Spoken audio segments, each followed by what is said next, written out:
You might believe in destiny. But if you ask me, and I'm glad you did, there is one powerful force that drives human behavior and changes the world. Money.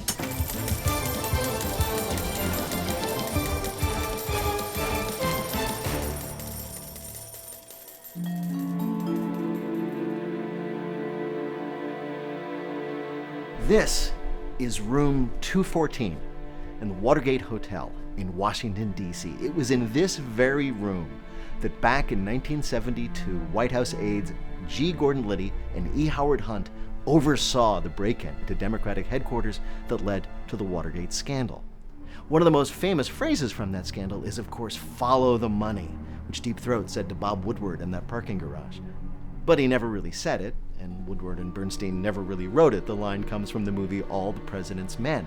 But we remember that line because it captures an essential truth. If you really want to know what happened at Watergate, as well as a lot of other things in our history, you got to follow the money. But in all of my years of public life, I have never profited from public service. I've earned every cent. Even as he was consumed by the Watergate scandal, President Nixon took the time to lie about his income tax evasion. That in my years of public life, that I welcome this kind of examination because people have got to know whether or not their president's a crook. Well, I'm not a crook.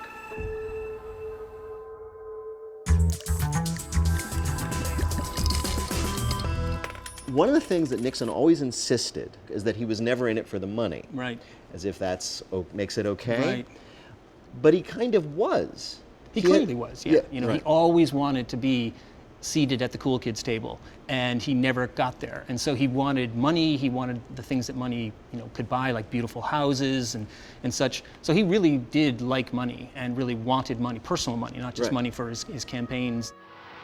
Nixon leapt to national fame in 1952 when Dwight Eisenhower chose him as his vice presidential running mate. But just 2 months later, Nixon endured his first major scandal. His political backers had established a fund to cover expenses, or, as the New York Post put it, secret rich men's trust fund keeps Nixon in style far beyond his salary. And that's why we need tabloids.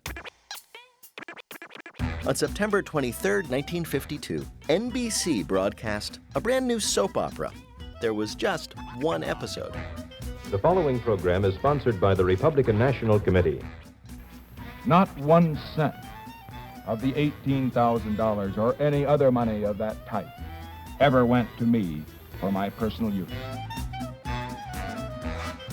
60 million Americans, the largest TV audience to that time, heard or saw that speech. And what they saw, the nation decided, was an honest man.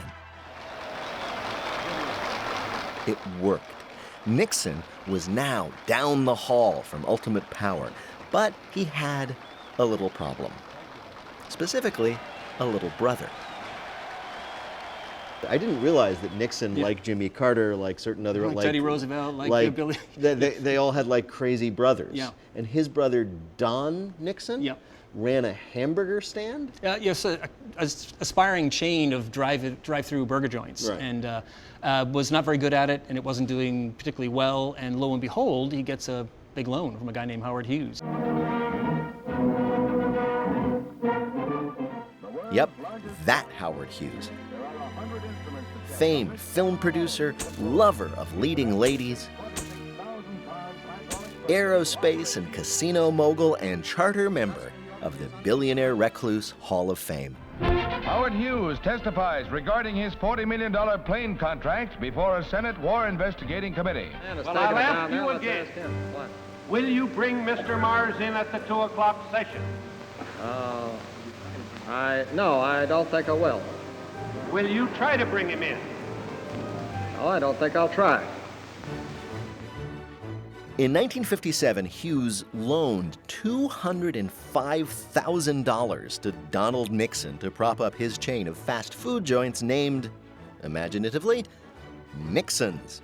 Perhaps Hughes just really loved the Nixon burger, and since it was only 20 cents with cheese, he could afford about 1 billion of them. By sheer coincidence, the thoughtful leg up to Donald Nixon was followed by the feds granting lucrative new routes to Hughes-owned Transworld Airlines. Nixon continued his relentless climb to the top, until the story broke days before the 1960 election.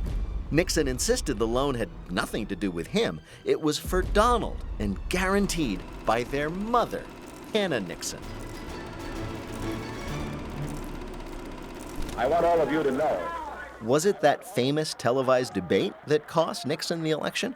Just as likely, it was the Nixon burger scandal. I want Senator Kennedy to know, and I want all of you to know, that certainly if this trend does continue and he does become our next president, that he will have my wholehearted support and yours too.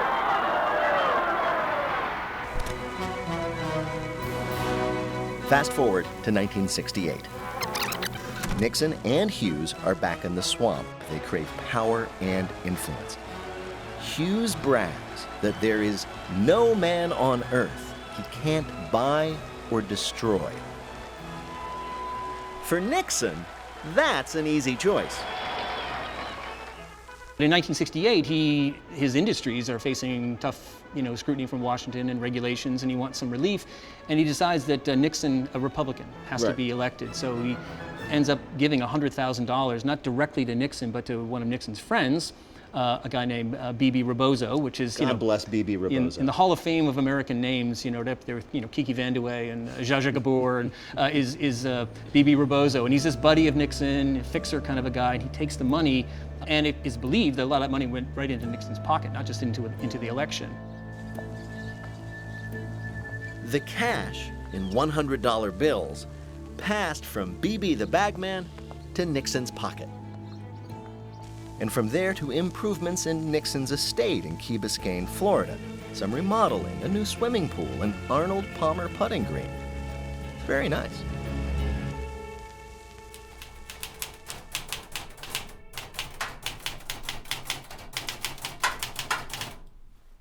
Oh, hi. You've caught me indulging my inner Woodward and Bernstein. So the current owners of the Watergate Hotel have created this scandal room to commemorate the history and also to make a little money. You can rent it out. That's appropriate because it was Richard Nixon's obsessions with history and money that led to his downfall. He installed the White House taping system so that he could control how history would remember him. And it worked, sort of. And that money from Howard Hughes, he was an intelligent man. He must have known he should not take it. But there it was. A Senate investigation later concluded that the $100,000 was just one of several payoffs Hughes made to Nixon. On the White House tapes, those bribes are politely referred to as Florida dealings. Having lost a close one 8 years ago and having won a close one this year, I can say this: winning's a lot more fun. Preserve, protect, and defend the Constitution of the United States. Nixon lived in dread that Hughes would expose their secret. So help me God.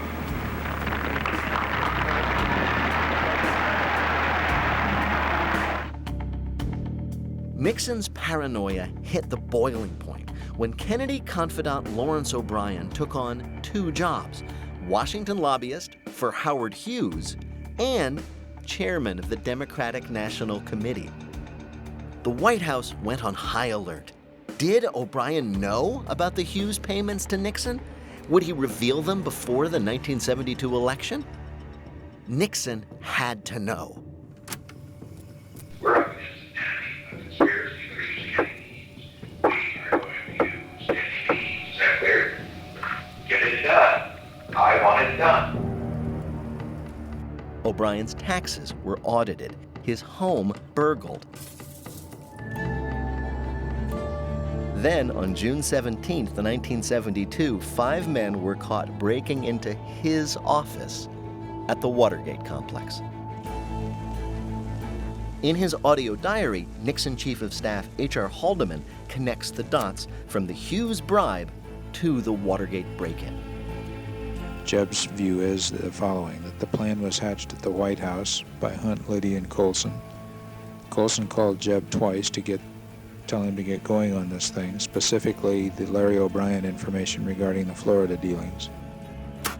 Then, of course, after the initial break-in that was caught in Watergate, they had to pony up what they thought might be as much as $1 million to pay to silence the 5 guys that broke into the Watergate Hotel. In fact, that was one of the famous Watergate tapes, Yeah. where Nixon says, what would it take? Yeah, ask John Dean. Right. What would it take to keep these guys quiet? And Dean says it would take about $1 million. And Nixon says, we could do that. Yeah. And then the story they came out with was the tape didn't pick him up saying, but that would be wrong. Yeah. Which is truly one of the great dumb excuses Right. in all of American history. I would say these people are going to cost $1 million over the next few years.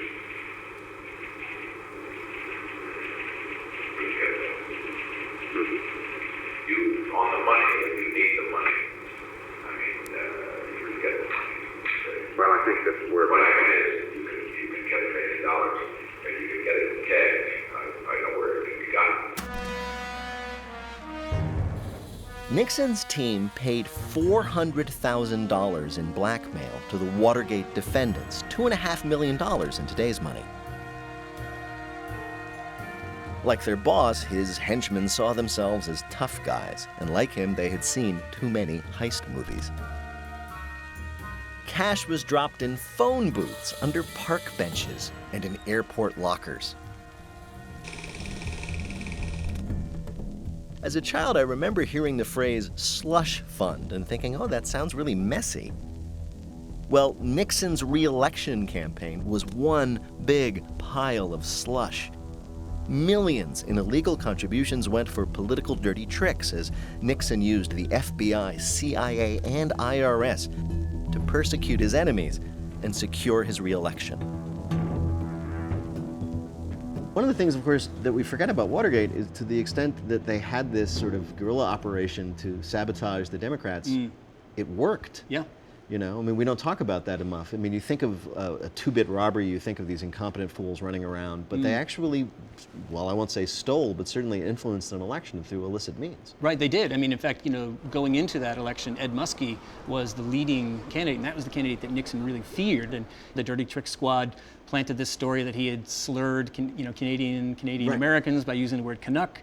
And Muskie then, and you know, it seems so quaint. Yeah, it is. It's really, it's like, oh, he said Canuck. He yes, can't be president. Merciful heavens, he said it in public, no less. Yeah, and then Muskie gives this very emotional press conference and kind of clearly starts to cry a little bit, and it seems like a shaken man, and he just plummets. Nixon got the opponent he wanted, crushing George McGovern. But Woodward and Bernstein followed the money, and the scandal finally broke wide open. In full cover-up mode, Nixon fought back with delicious, unintended irony. I want the American people, I want you to know beyond the shadow of a doubt that during my term as president, justice will be pursued fairly, fully, and impartially, no matter who is involved. Did he ever express at any time any regret for any of this? Did he ever say, I made a mistake, I shouldn't have done that, I shouldn't have been so interested in money, I shouldn't have been so interested in whatever? No, Nixon, I think, believed that he was a victim of his enemies and really felt that he hadn't done much of anything wrong at all, and that he was simply the victim of circumstance, a victim of this coalescence of his enemies. Wow, that's crazy. But it fits his character. It's the way he operated. He really felt like it was him against the world, and he felt that even when he was on top. So he wins by this unprecedented landslide, and of course, in the months leading up to that, commits all these crimes and then begins the cover-up. So it's just, he's a one-man Greek tragedy. It's amazing. Right. Always give your best. Never get discouraged. Never be petty. Always remember, others may hate you, Those who hate you don't win unless you hate them. And then you destroy yourself.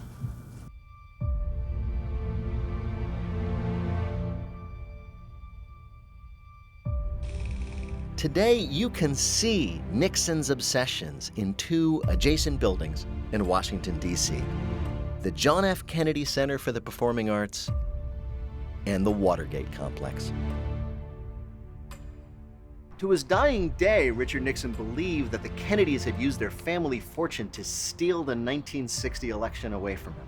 But his resentment of the moneyed elite went back much further than that.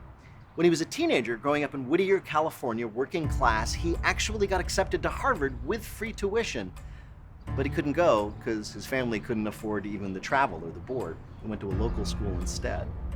So, for the rest of his life, Richard Nixon was determined to follow the money.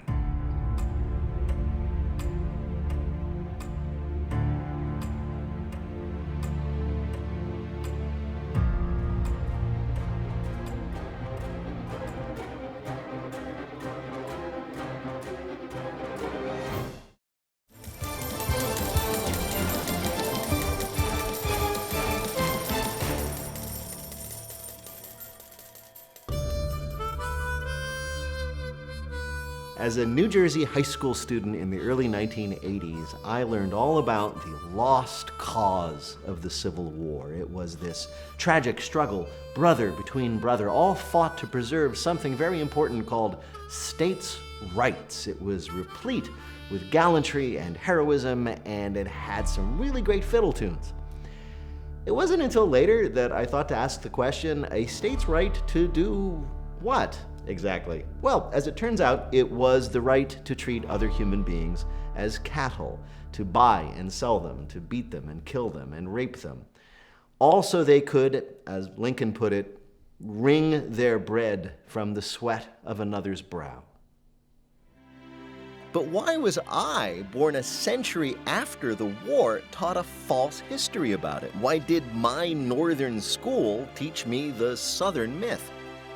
How come instead of Nat Turner and Frederick Douglass, I got Rhett and Scarlett?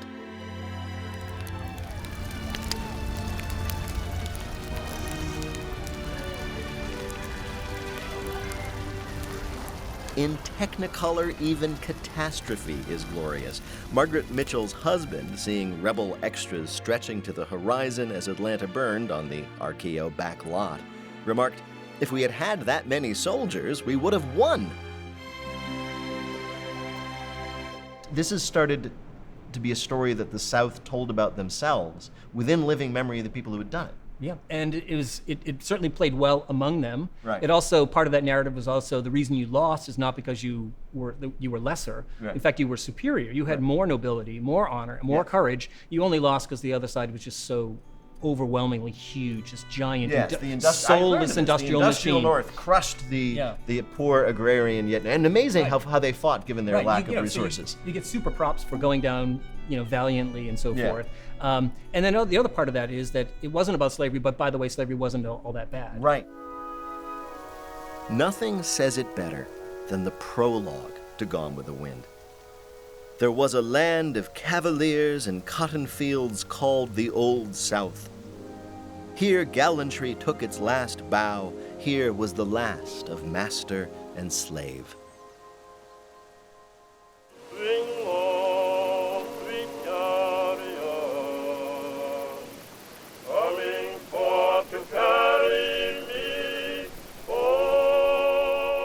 Slave plantations weren't the last outpost of chivalry. They were America's first big business. Take free labor, add a global demand for textiles, and you've got an industrial behemoth. You can follow the money from consumer to mill to planter who used it to buy more slaves. In the words of one fugitive slave, when the price of cotton rises in the English market, the poor slaves are harder driven, and the whip is kept constantly going. By 1860, the South was wealthier than any European country except England. And it was all thanks to King Cotton. Oh, Dixie, the land of King Cotton, the home of the brave and free, a nation by freedom begotten, the terror of despots to be. They were fighting for slavery because slavery was basically the engine of the entire Southern economy, right? Right, and also the Southern identity. So you have about 1/3 of Southern families in what becomes the Confederacy own slaves. So it's a pretty substantial number. And then of that 2/3 that don't own, there's certainly a very large proportion who aspired to. Like that was, they weren't there yet, but they hoped in 10 or 20 years they may do what successful people do, which is to own enslaved labor. So there's that aspiration. And then there's also just the value, that sort of intangible value of white supremacy, which is that no matter how poor I am as a white farmer or a white mechanic or what have you in the South, I am better than millions of other people in this society. There's a floor below which I cannot fall because that's where the enslaved people are.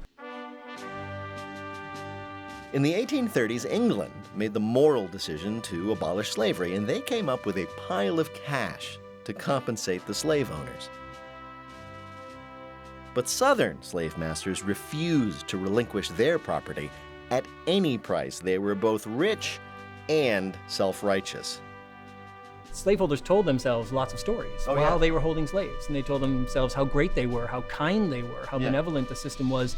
And they sold that in photos, in images, in plays, and music. Even prior to the Civil War, Absolutely. that there was this notion, oh, no, we're treating them very well, they're better off. Oh, you don't know how bad they had it in Africa. Abolitionists are crazy. I mean, I understand who they were trying to fool. Were they fooling themselves? Did they actually believe this? They do. Some do. There's a lot of evidence that as the Civil War comes along, and of course it's incredibly disruptive, many of the men are off fighting, and so women are head of the household. And as things begin to unravel in the South, the enslaved people start to realize that they could walk away, and they start to resist. And there's these really amazing, letters people write to each other. A woman writing to her sister saying, "You will never believe what happened today.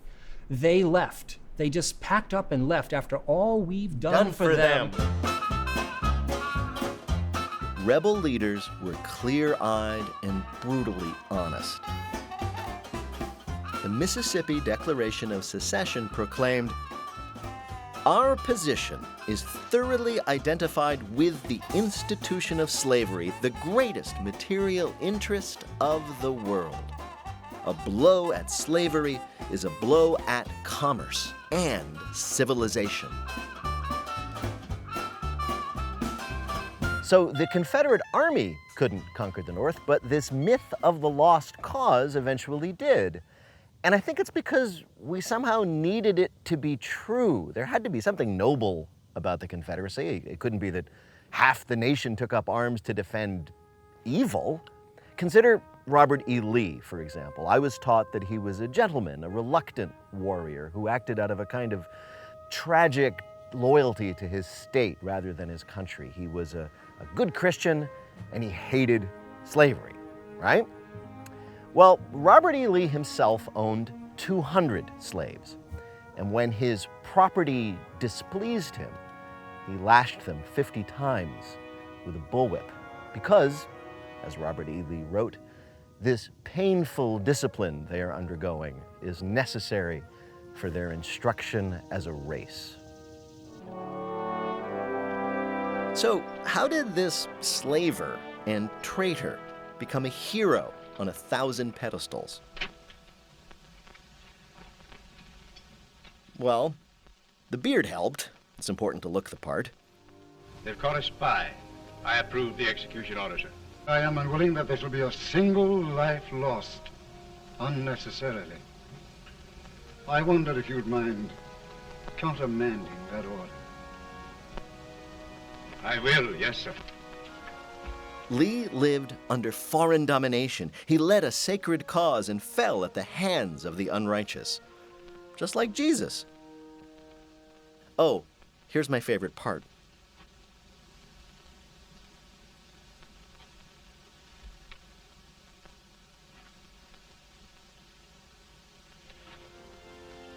No less than FDR called Lee one of our greatest American Christians. Churchill upped the ante. He said he was the noblest American who ever lived. Take that, Lincoln, you loser. Jesus Christ and Robert E. Lee. Really, the only difference is that the historical Jesus was almost certainly dark-skinned.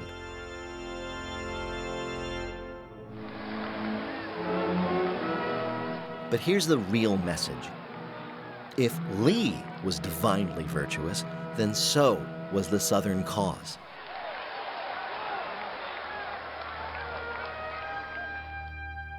Thankfully, Frederick Douglass dispensed with these rose-colored glasses.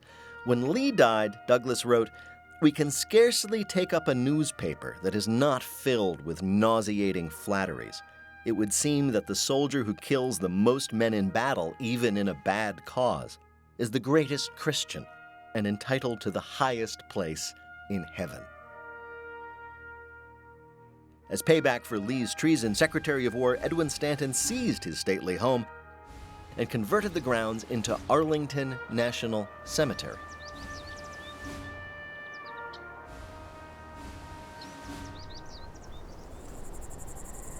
There's a reason people describe the cost of war as blood and treasure, but some people who had enough treasure could avoid giving any blood. Up north, the powers that be agreed that they should not have to dirty their fine hands. The draft law allowed anyone to buy a substitute for $300, the annual income of a working man. Oddly, not everyone was thrilled with this system. Lots of working class people begin to really push back against the draft, and that pushback explodes in July of 1863 in New York City. 4 days of full-on rioting. It's the worst civil uprising in American history. They destroyed buildings, they destroyed recruiting offices. They also beat up rich people. They would say, "There goes a $300 man," and run across the street and pound a guy who looked wealthy, because the assumption was he's here because he's bought his way out of the draft. The war begun to protect wealthy landowners ends by jump-starting the industrial age. Cornelius Vanderbilt in railroads, J.P. Morgan in weapons, Andrew Carnegie in iron, John D. Rockefeller and oil all made their first fortunes as war speculators. Those who follow the money had learned a priceless lesson. War is good for business.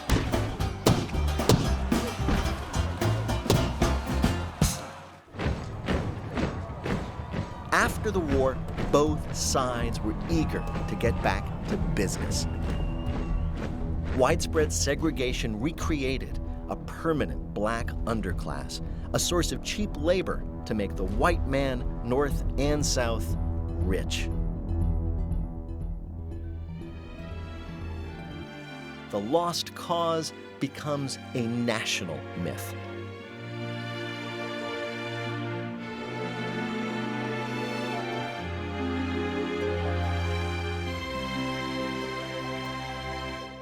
Just so much easier to buy that narrative, to say it was a big mistake, it wasn't about slavery, and now the real story is reunification, this idea, reconciliation, that both sides are to blame, and you see this in the annual commemorations.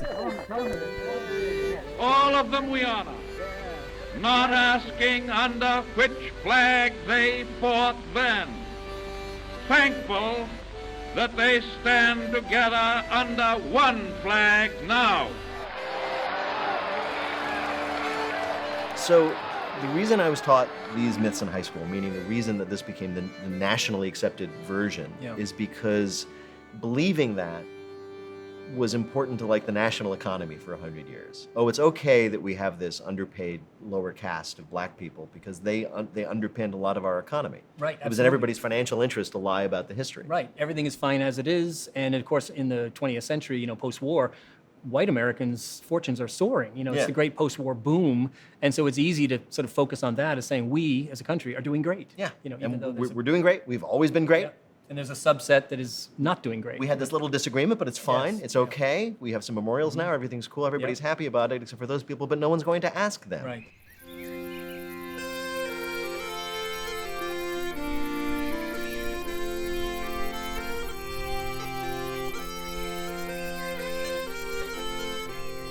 There is a statue of Abraham Lincoln in Manchester, England. That is an ocean beyond the farthest he ever traveled in life. During the Civil War, the Confederacy shipped slave-grown cotton to Manchester to be processed. In exchange, they hoped for money to fund their war, but the British mill workers refused to work with the slave-grown cotton. They had a lot of sympathy for the slaves, and they certainly did not want to help the slave masters. Abraham Lincoln called their sacrifice sublime Christian heroism. So now there's a statue to him there. It's kind of amazing, really, that these British workers, pretty poor themselves, decided to put principle over self-interest. In the end, they were the ones who finally wouldn't follow the money.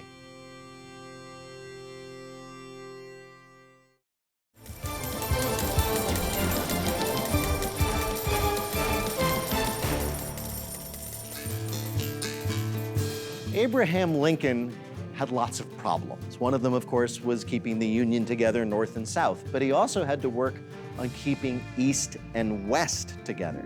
The California Gold Rush brought a lot of people to California, including Southerners who brought their slaves. I mean, somebody had to do the digging, right? So when the Civil War broke out, there was actually a lot of Confederate sympathy in California. There was even talk of creating a pro-slavery Pacific Republic.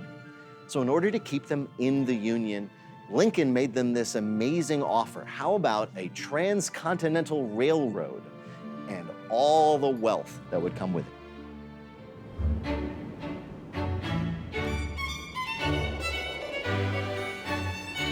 In his classic work, Democracy in America, Alexis de Tocqueville cast a shrewd eye on the American character. Americans, he wrote, were destined to annihilate time and space. He was talking about the amazing new invention, the railroad, that would follow the money from sea to shining sea.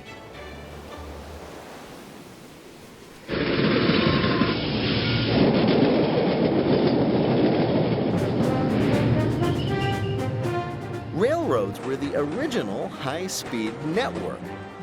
They were as expansive, disruptive, and lucrative as the internet is today.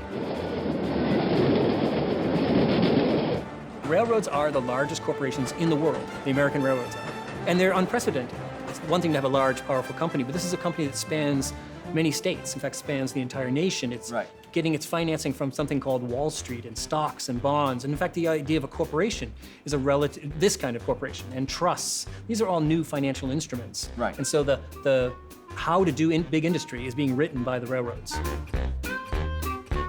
These old trains taught 21st century monopolists how to get rich. Today, if you buy something, almost anything, Amazon dictates the terms of the transaction and gets a cut. Why? Because they control the infrastructure. The buyer and seller have to go through them. Guess where Amazon got its business model from? The railroads control all this, the lifelines of commerce throughout the country, particularly in the West. And so you can have this fantastic crop in Iowa and do everything right and raise this amazing boomer crop of corn, and you are stuck. Right. In terms of, you've got one way to get that to market, and that's through the railroad. Right. There's no competition. The railroads can charge you whatever they want. You might think it was lunacy for Lincoln to launch a transcontinental railroad during the Civil War. It would be kind of like FDR saying, let's beat Hitler and put a man on the moon. But Lincoln knew keeping the 49ers in California happy would keep gold flowing back east to fund the war. And a railroad would go far towards persuading that big blank space in the middle to eventually join the Union.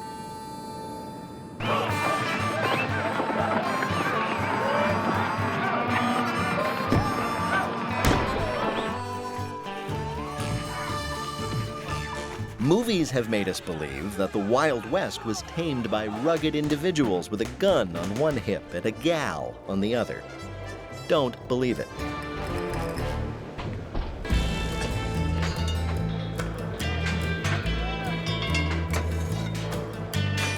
Achieving manifest destiny took thousands of grunt workers, millions of dollars, massive corporate interests, and stupendous government funding. Many of those dollars went into the pockets of a few Sacramento speculators known as the Associates. Their homes were monuments to their wealth and their chutzpah. Collis Huntington once told French reporters, "Your Eiffel Tower is all very well, but where's the money in it?" In 1865, Huntington exploited the chaos and grief after Lincoln's murder to push through a bill extending his railroad line. His partner, Leland Stanford, was governor of California at the same time he headed the Central Pacific Railroad, and he somehow got the state to kick in $15 million to start track construction. Okay, this was olden times and they had different ideas about morality, but still, how could such astounding corruption ever be possible? And because it's a massive government program, all that money gets spent and it's all accounted for and everything's honest and nothing bad happens, right? Absolutely, yeah. Everything squares up at the end. Yes. Well, not exactly. At the end of the day, they know that they want to keep Congress out of the picture as much as possible. They don't want any oversight. So Right. One way to do that is to give a lot of this stock to congressmen, and that tends to keep them quiet.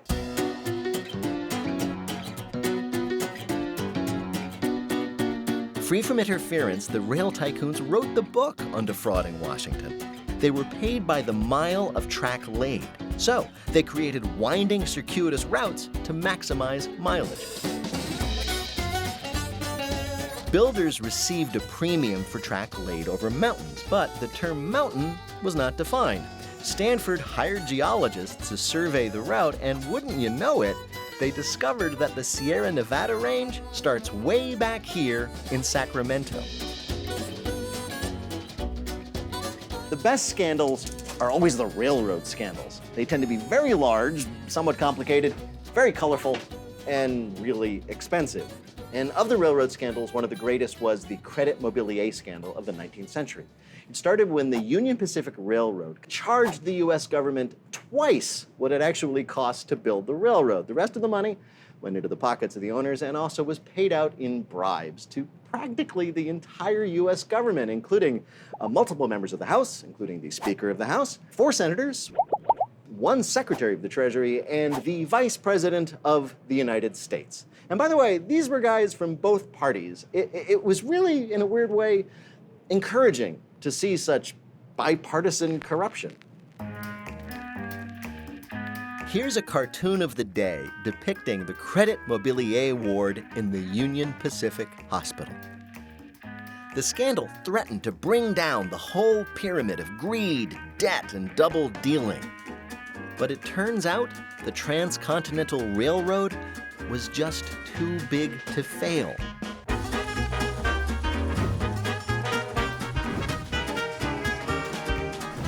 So the robber barons lived to steal another day.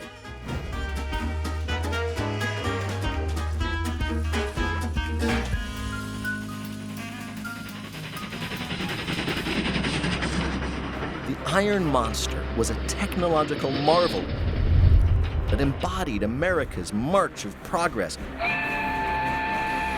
Walt Whitman sang its praises, type of the modern, emblem of motion and power, pulse of the continent. The view was different and a tad less romantic on the ground. On the theory that the people who had built the Great Wall could surely handle a railroad, thousands of Chinese laborers were hired. So they're willing to come and do this kind of work, but they're going to be incredibly cheap. You can pay a Chinese laborer, I mean, it's explicit racism, but you can pay a Chinese laborer much lower wages and work them much longer hours, and also send them to do the most dangerous jobs, you know, to set the dynamite charges and that kind of thing, because you have that kind of power over them. The Chinese worked really hard and didn't complain, which was a mistake.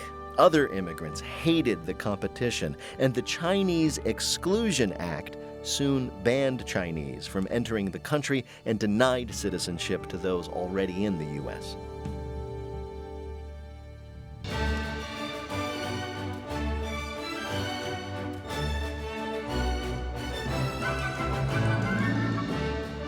On May 10th, 1869, the nation waited breathlessly for word that the continent was united.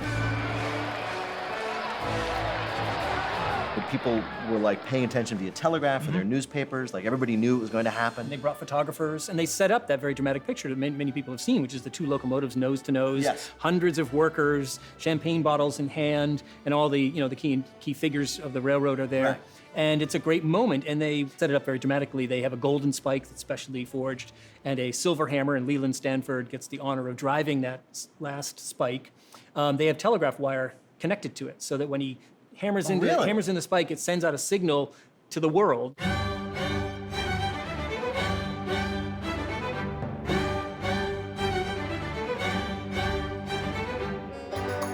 They knew that people were gathering in big open squares.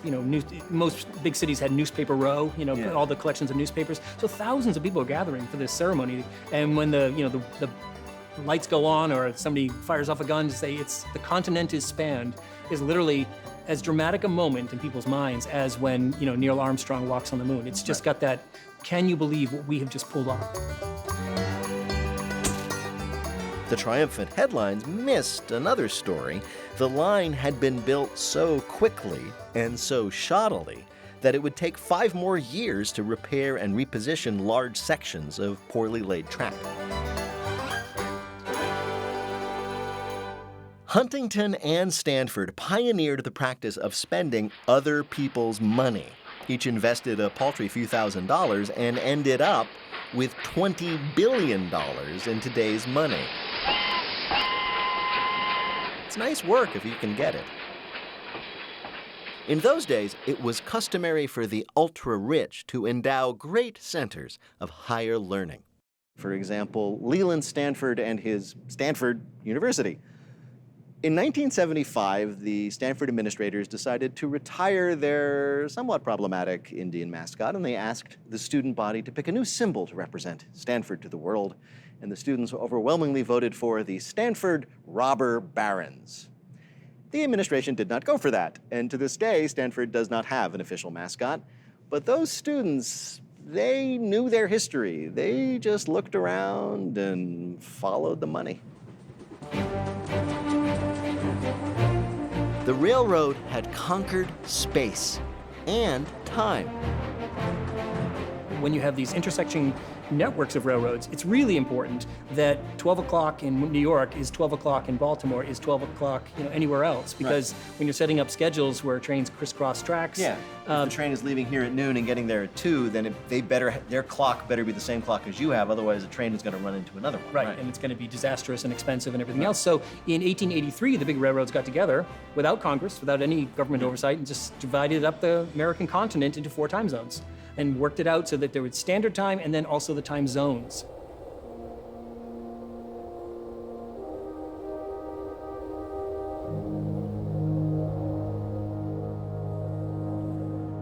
Back when this railroad thing was but a dream, it seemed so risky that private investors needed a sweetener.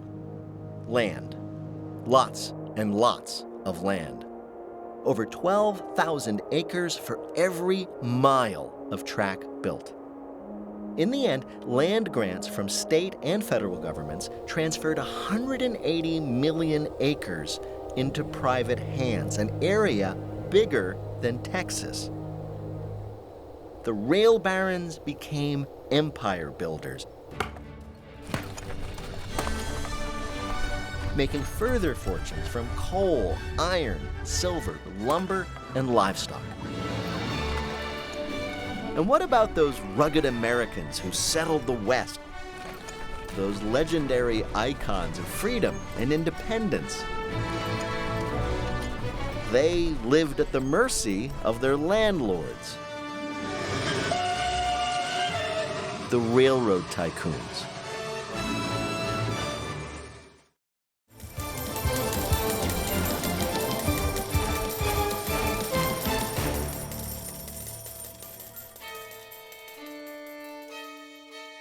This Trident nuclear missile, with its multiple warheads, could obliterate up to half a dozen enemy cities, all for the low, low price of $70 million a missile. That is a fraction of what our military currently spends on bands.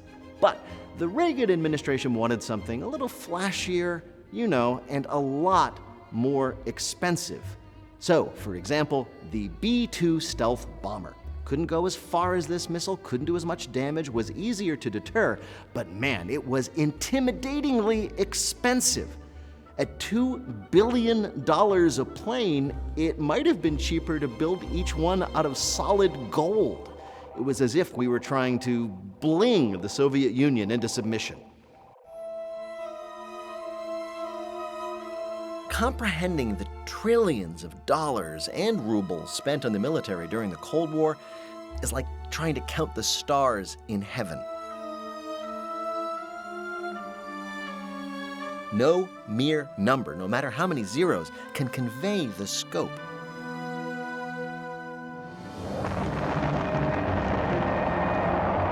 I was born in the middle of the Cold War, and I lived to see it end. I was taught it was a struggle between good and evil, freedom and tyranny. But follow the money, and it leads straight to the corner store.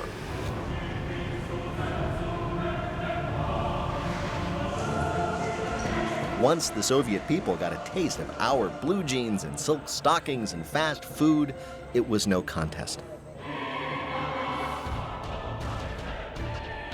They had always been told, we know, through Soviet propaganda, that Americans live terribly and we have terrible race problems and people are impoverished and we're all slaves to our capitalist masters. But then they got, you know, a glimpse of like what our supermarkets were like and like, wait a minute, that's fantastic. Right. I mean, that has a big, when the information starts to flow, you know, you can only hold off information for so long.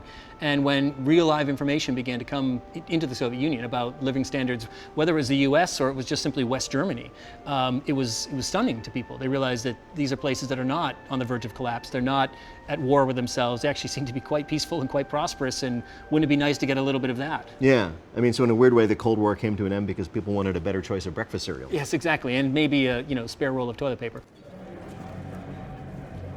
Eisenhower presided over the first decade of the Cold War, even as he warned about its dire cost. Every gun that is made, every warship launched, every rocket fired signifies a theft from those who hunger and are not fed, those who are cold and are not clothed. This world in arms is not spending money alone. It is spending the sweat of its laborers, the genius of its scientists, the hopes of its children. Such honesty would soon become political death, denounced as weakness or worse, disloyalty. No mere president could halt the juggernaut of defense spending.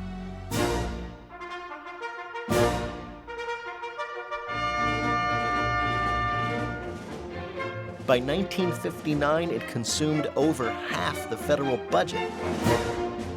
For decades, the arms race generated trillions in profits.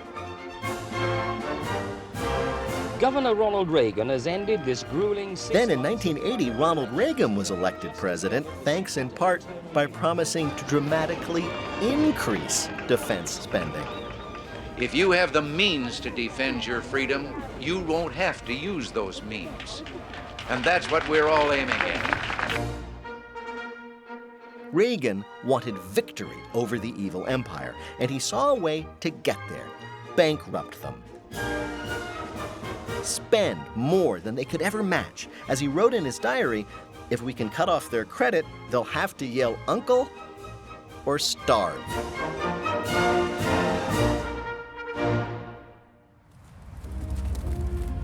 Soviet citizens had long endured a horrendous standard of living. Only 1 in 3 apartments had hot water. Only 1 in 10 people had a telephone. And the waiting time for a new apartment was 15 years.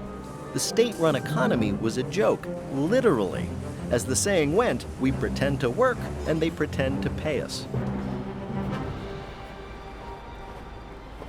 You have an enormous military budget. 20%, by some measures, 20% of GDP in the Soviet Union is going to this huge military that will not budge when it comes to the budget. They're not going to give an inch on that. So, and we often forget this, that they had their own Vietnam, a long drawn-out war in Afghanistan in the 70s and early 80s. Which plays into the political part of it, right? So it's not just a collapsing communist economy, it's a collapsing political order. So they invade Afghanistan in 1979, thinking it's going to be quick and easy, and it turned out to be a disaster.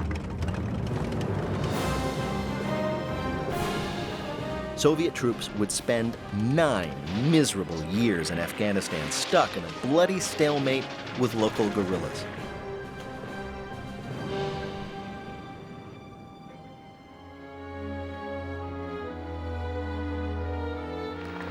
Mr. Gorbachev wants to bring the Communist Party up to date. Its old-fashioned methods are blocking his reforms at home and abroad. In 1985, Mikhail Gorbachev took the reins of power. After years of doddering commissars and apparatchiks, here was a man in the mold of Western politicians.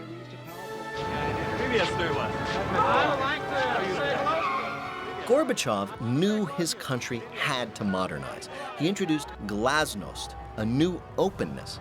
But a little freedom can be a dangerous thing. When you have glasnost right at the time when there's a lot of simmering discontent, people are furious about the economy, they're furious about corruption, they're furious about the inadequate supply of everything. They're also furious about the war. There's tremendous anti-war opposition, and when you allow for people to freely discuss that and publish it, and then have external sources of information, dissident writers and things, it is a recipe for disaster. In 1990, journalist David Remnick attended a screening of the movie Wall Street in Moscow. Now, Oliver Stone intended the movie to be an indictment of reckless greed, but it didn't play that way. To the Russians, it was like affluence porn.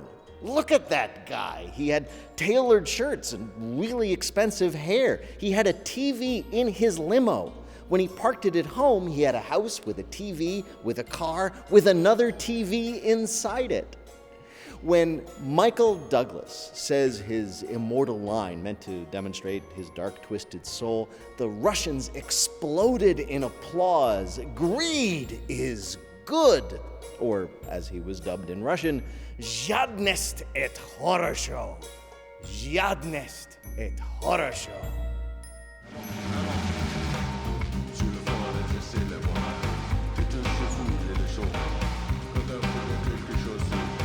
Russians had discovered the delights of capitalism. They no longer feared the West or their own leaders.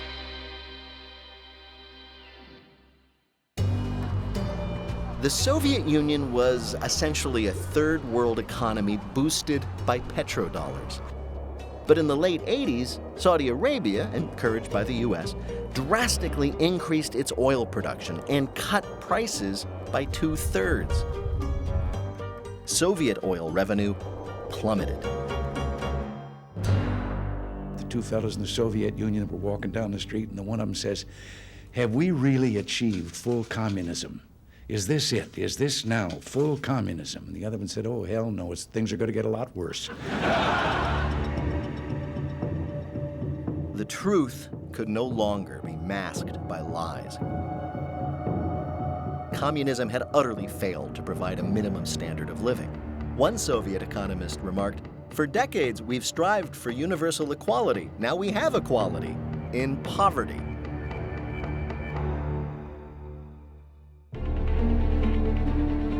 The final nail in the Soviet coffin was a fantastic, futuristic vision. What if free people could live secure in the knowledge that their security did not rest upon the threat of instant U.S. retaliation to deter a Soviet attack, that we could intercept and destroy strategic ballistic missiles before they reached our own soil or that of our allies?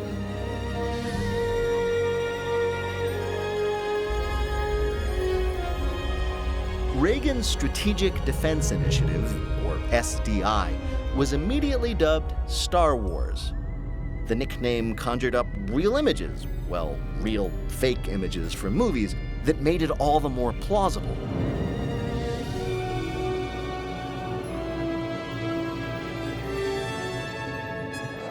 The flight was the first in a series of test flights that will use a kinetic energy Ares interceptor to destroy a simulated enemy warhead.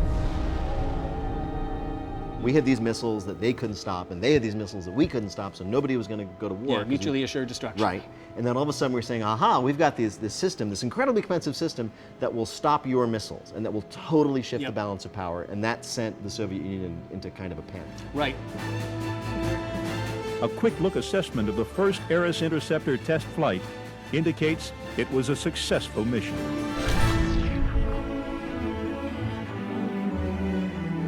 The White House doled out the goodies.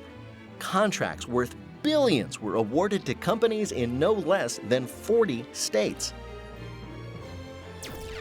Whether or not SDI ever worked, Gorbachev believed it could, and he knew he could never muster the resources to compete with it.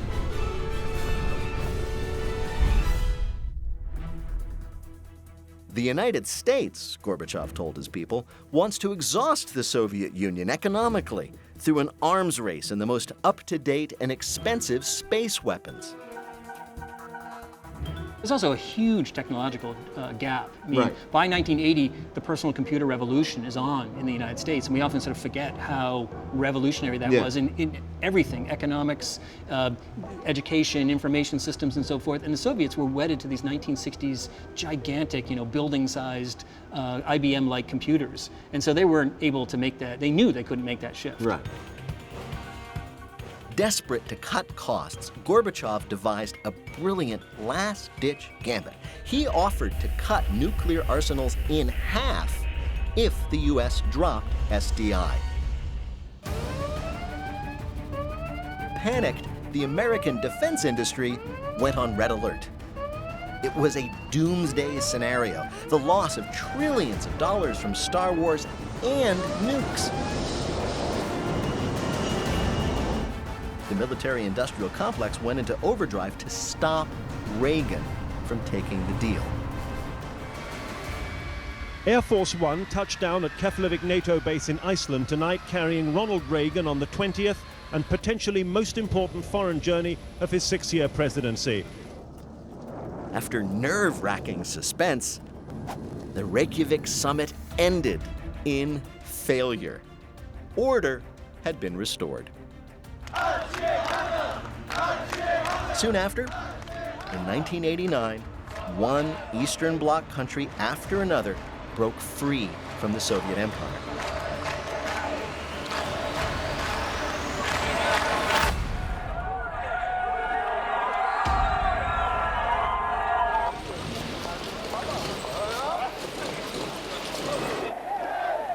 In Russia, Gorbachev gave way to President Boris Yeltsin. That same year, 500,000 American troops descended on the Persian Gulf. The United States and Russia joined forces to liberate oil-rich Kuwait from the clutches of Saddam Hussein.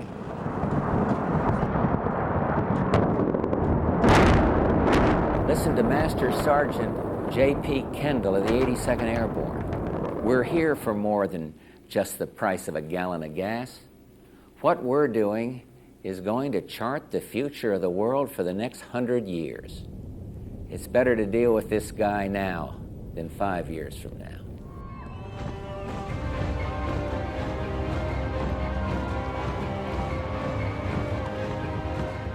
American forces would soon spend 2 decades at war. From Moscow to the Middle East, capitalism had won. But it would always, always keep fighting.